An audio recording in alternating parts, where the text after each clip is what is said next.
Os demônios me perseguiam.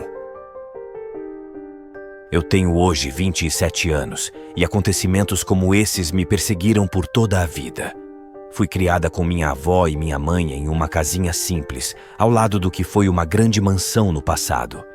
Era a casa da minha bisavó, a quem todos, incluindo os netos, chamavam de Mãe Lígia.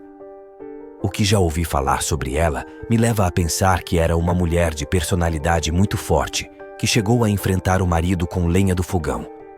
Era uma italiana forte, que falava alto, muito bondosa com os pobres, mas também muito severa e brava. Lembro de ver, quando era pequena, os olhos dela me seguindo pela sala, onde havia uma pintura dela e do meu bisavô em um quadro. No entanto, o que me impressionou mais foi quando acordava à noite e via uma figura feminina passar pelos pés da cama em direção ao telefone, que ficava a cerca de 2 metros à minha direita. Assim que ela chegava lá, desaparecia. Minha avó acordou uma noite com barulho de alguém lavando a escada da tal casa, que ficava perto da janela do quarto onde dormíamos. Esse dia eu não cheguei a acordar, pois minha avó não gostava de nos assustar, mas no dia seguinte ouvi ela contando para minha mãe na cozinha. Ela ouviu barulho de baldes de água sendo jogados na escada e alguém varrendo, pensando que talvez fossem maconheiros na casa. Ela se levantou para verificar, mas ao abrir a porta, o barulho parou e a escadaria estava seca. Por muitas dessas experiências, sempre soube que havia alguém ou algo naquela casa.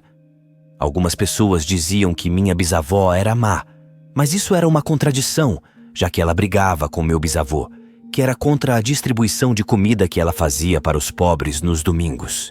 Em uma visita de minhas tias à casa de minha avó, meus primos chegaram. Vieram as 2 irmãs de minha mãe, cada uma com seus filhos. Eu tinha uns 10 anos. Passamos o dia brincando no casarão abandonado, eu, minha irmã mais nova, minhas primas Juliana e Luciana e meus primos Andre e Anderson. Este último foi responsável pelo que aconteceu naquele dia. Começamos a brincar de tentar acertar goiabinhas na caixa d'água vazia que ficava em cima do casarão. Não me lembro como começamos a falar sobre Mãe Lígia, mas Anderson ficou falando mal dela o tempo todo, dizendo que ela havia sido uma megera e coisas do tipo.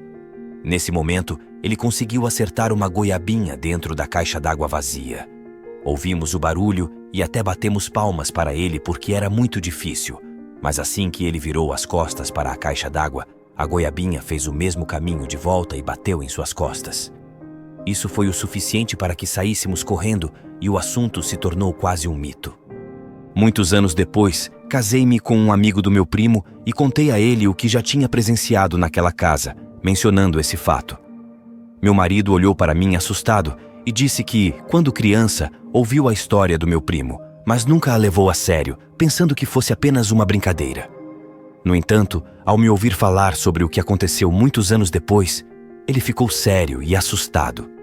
Até hoje, minha avó mora na casa ao lado desse casarão abandonado. Ela me conta que às vezes sente a presença de pessoas perto dela, mas nunca disse que era minha bisavó. No entanto, eu sei que aquela casa é mal assombrada.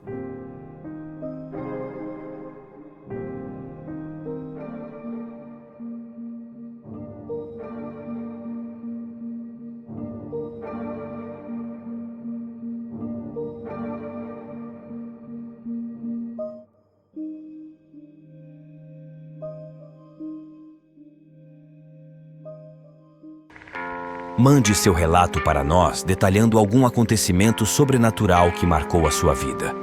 Nós, do Centralia Rádio FM, ficaremos honrados em lê-lo para o mundo. E lembre-se, nem tudo que existe podemos enxergar. Até logo.